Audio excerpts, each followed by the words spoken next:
Hi folks, Ye Olde Gamer here, and today we're going to be playing the game that started it all. Okay, it didn't actually start it all, came out a long time ago though, 20-year-old game, Elder Scrolls 1, Arena, that's right.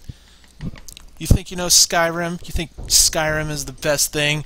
Well, it may be, it may not, that's kind of debatable. Let me show you where Skyrim got its start. Are you ready, ladies and gentlemen, to enter the arena? Well, let's start a new game and find out. Yeah. Ah, such music. Soothing. Old-timey. Aha. How do you wish to select your class? Well, could be easy to just cut to the chase and say, I want to be this, but I feel like goofing around a little bit. Could be some comedy gold if we do generate. So let's generate a class. Yeah. 10 questions. Well. Okay, while exploring the woods with two other adventurers, you come across a small, abandoned hut that seems to have once belonged to a mage. Looking through the window, you see the remains of a laboratory, many potions and scrolls still on the shelves. A fighter named Giotina, who thinks you a cowardly sort, suggests... this is the bad part about... I can't figure out how to drag, you guys. Suggests... Really? Okay, so you click, you drag. Just for record, you drag by clicking up here. A fighter by the name of Giotina, who thinks you're a cowardly sort, suggests breaking into the shack and exploring. Another fighter, named Hunard, suggests going to town to find out more information. You advise A. Going to town. They are more familiar with the area and may have important information about this hut and the surrounding area. B. Breaking into the shack, but leaving one person on the outside in case something goes wrong. You should investigate new things, not run away from them. C. Daring Giotina to go in first. If there's a trap, she can trip it, and you and Hunard can go in and explore at your leisure. That's being a heartless bastard right there. You know, I always think it's best to try to not break into things if you can help it. So I'm going to go into town. I like going into town. Oh, gotta press the A button. Can't click. Your parents are having a party for several relatives. While helping around the house, you see your cousin slip into a darkened room. Curious, you follow and discover him slipping a silver candlestick into his jacket. He is an honorable boy, but you know his family has suffered some recent financial hardship. He has not seen you yet. Do you A. Clear your throat and tell him to put the candlestick back, reassuring him that your parents can help his family if it's in trouble. That was bad. But that he should not resort to stealing. B. Close the door behind you and say nothing. Your family can live without the candlestick, but your cousin's family obviously cannot. C. Treat him like any other burglar. Lock him in the room and call for your father. If he chooses to be merciful because of your cousin's poverty, that is his decision. It is your father's candlestick, after all.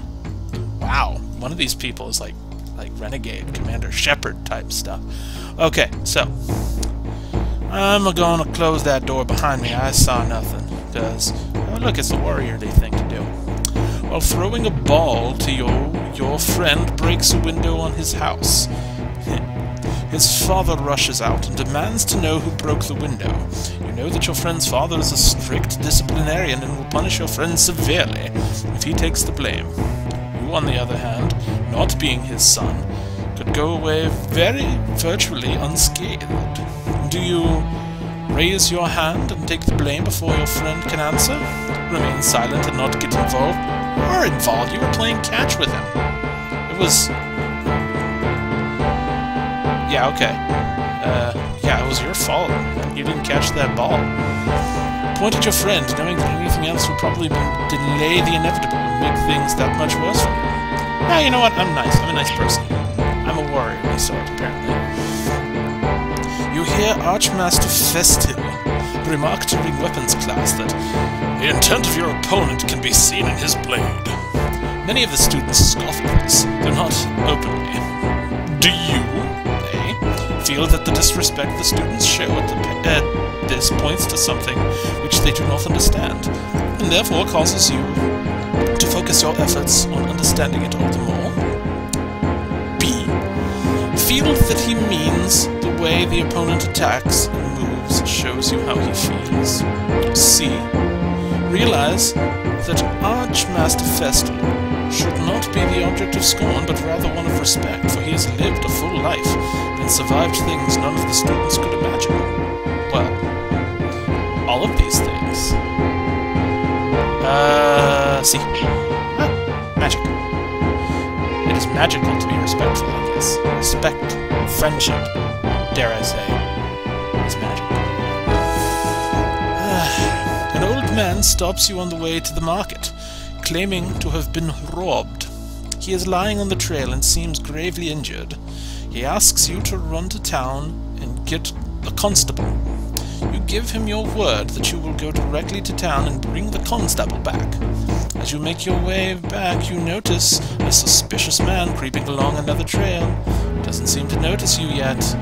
Do you follow the man, reasoning that if this man is a robber, you could lead the constable directly to him and safeguard other travelers, although it would mean breaking your word? Take note of him, but continue on, reasoning that the man on the trail is hurt too badly to stop, regardless of any other consideration. C. Take note of him, but continue on, reasoning that your word is your bond and that it takes precedence over anything else. Well, I mean, so we have either being a dumb hero, or being smart and observant, or being a Boy Scout. Net result, either way, either we get help, but, I mean, B. You and your best friend buy your first daggers together, and a matched pair. You loan him the amount since he doesn't have enough gold, and he agrees to pay you back later. After leaving the shop, you and he sit down to marvel at your new weapons. To your dismay, you notice that there is a small notch on the blade of the dagger you selected. Your friend asks you to please watch his weapon for him while he runs an errand. Do you wait for your friend's return, then point out the flaw in your dagger and return the weapons to the shop to demand a refund? Switch the daggers, rationalizing that since you paid for them, you should get the first choice, and that if your friend ever notices the notch, you could always take him back to the weapon shop and get a refund. Or keep the dagger, just keep his dagger safe until his return, then switch the daggers with your best friend's knowledge, justifying it to the fact that you paid for them, and then offer to accompany him back to the weapon shop.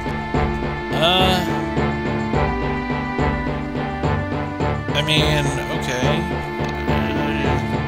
Wait for the be not a bastard. That's easy. Never thus to deadly, beats Lebowski. Entering town, you find that you are witness to a very well-dressed man running from a crowd. He screams at you for help. The crowd behind him seems very angry. Do you rush to the man's aid immediately, despite your lack of knowledge of the circumstances? B. Rush to the town's aid immediately, blah blah blah blah blah blah blah. C. Stand aside and allow the man and mob to pass, realizing that it's probably best not to be involved. Yeah, not getting involved in that one, not touching that one. Magical. Simply magical. Archmaster Festil, oh him again, poses a question one day to his class. A company of 100 men is attempting to flee from the enemy. There are two paths out of the broken stronghold. One path will kill half the men under the officer's command. The other half would survive.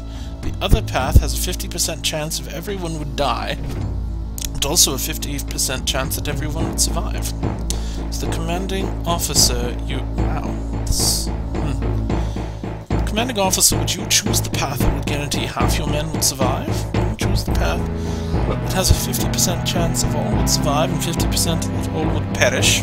I'll turn the choice over to the men and let them decide by majority vote which path they would commit themselves to. Well, a good old Markin, so I'm in favor of democracy.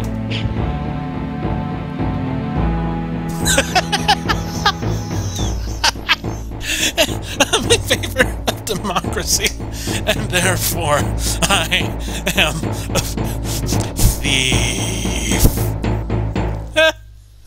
That's amazing. Okay. A boat you are in is suddenly caught in a tremendous whirlpool. As the current reaches an impossible velocity, the little boat begins springing, leaks, and starts to sink under the vortex. You cannot see, or you can see no way out that does not promise death, so you A. Pick up a bucket and begin bailing furiously, hoping to keep the boat afloat for a few more seconds. B. Sit back and accept your fate, choosing to die with a sense of decorum and nobility, not as a commoner who fears the unknown. C. Dive into the churning current. You may only be hastening your death, but at least you are doing something. Not really anything too funny about this one. I'd help out. I think I'd probably help out. It's magical to help. This is there's no rhyme or reason to this. It's, your cousin has given you a very embarrassing nickname, and even worse, likes to call you it in front of your friends. You have asked him to stop, but he finds it very amusing to watch you blush. What do? I make up an even more embarrassing nickname for him and use it constantly until he learns his lesson? No. Make up a story that makes your nickname a badge of honor instead of something humiliating? Yes. Beat your cousin to tell him... You know what? Yeah, never mind. Doesn't matter. Because, yes, it's... life gives you lemonade, right. B. Thou wouldst survive longest as a healer. Wilt thou accept this as thy destiny? Well, tell you what. Maybe I will, maybe I won't. But we will find that out on the next episode. Bye-bye!